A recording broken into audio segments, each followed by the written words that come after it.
जय जगन्नाथ। मो नाम प्रदीप कुमार महापात्र। मु सरस्वती शिशु विद्या मंदिर हरचंद साई जड़े आचार्य रूपे कार्यरत। आमर आज यही अनुष्ठान रे प्रत्येक वर्ष भली ए वर्ष आचार्य प्रशिक्षण कार्यशाला करा जाउछि। विगत 4 वर्ष हेबो ये आचार्य प्रशिक्षण कार्यालय करा जाउछि। विगत दिन में आचार्य प्रशिक्षण शिविर करा जाउथिला। ए वर्ष आमर ये विद्यालय रे मध्यस्तर एवं आद्यस्तर ये भाव में 2टी स्तर रखाई जो थे आमर जो मैंने छोट शिशु मान पाठ पढ़ाऊँ प्रथम द्वितीय पिला पाठ पढ़ाऊँ से गुरुजी गुरुमा और षष्ठ सप्तम अष्टम पढ़ाऊा गुरुजी गुरुमा उपस्थित अच्छा। 11टी विद्यालय गुरुजी गुरुमा ये उपस्थित अच्छा। पुरी जिलार 11टी विद्यालय ये 11टी विद्यालय मध्य 160 जन संपूर्ण उपस्थित अच्छा। एमध्य 118 जन होती गुरुमा एवं 42 जन होती गुरुजी उपस्थित अच्छा।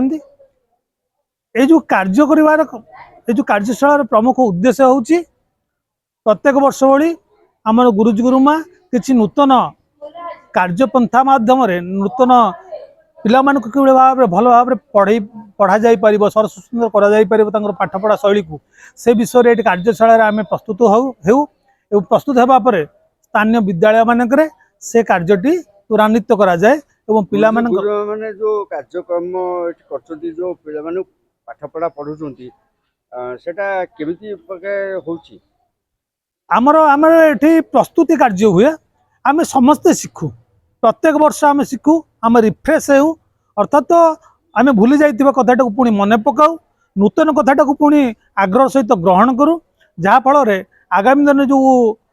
परिवर्तन सहित पिला मानक किभଳି भाव में नूतन शिक्षादान कर दिया जिवो नूतन शिक्षा से किभଳି अभिभूत हेबे से पर्याय सब वर्ष चली था ए वर्ष मध्य चलुछि। मंदिर समस्ते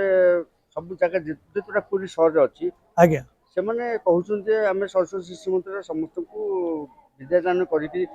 आगु बहुत बढ़ेछु से विषय कोन कहबे आज्ञा से विषय प्रथम तो कहबी ए सरस्वती पुरी जिलार प्रथम विद्यालय होची हरचंद साई सरस्वती शिशु विद्या मंदिर या परे घोड़ा बजार या परे मधुबन आज मधुबन ठारे कार्यशाला चली आज घोड़ा बजार ठारे कार्यशाला चली आमर जो आशा रही विश्वास रही हिंदू धर्म संस्कृति एक आम बजाय रखू भारतर संस्कृति परंपरा को बजाय रखी जो शिक्षादान दबू से भारतवर्षर संगठन भारतवर्ष को एकत्रीकरण कर सहायक होब एवं शिशु मैंने उत्तरोत्तर उन्नति कर सहायक हो। छोट पिला माने जो माने पाठ पढ़ुछोंती से केमजे आपण संस्कृत दोछोंती आम पिला मानकु साधारणतः आम घर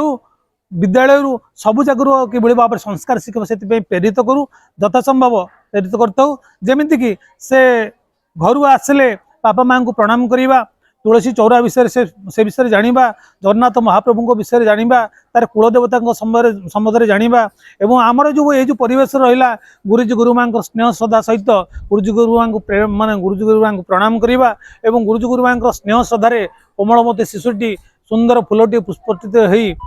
हो से सुबास चारिआडू जमी महकाई दिए पिला से भाव में आम प्रेरित कर प्रेरणा दे था एवं शिशु मैंने आमर विभिन्न समय विभिन्न जगार उत्तरोत्तर उन्नति कामना कर जीवन चलापथ कुसुमित हो पारिछि।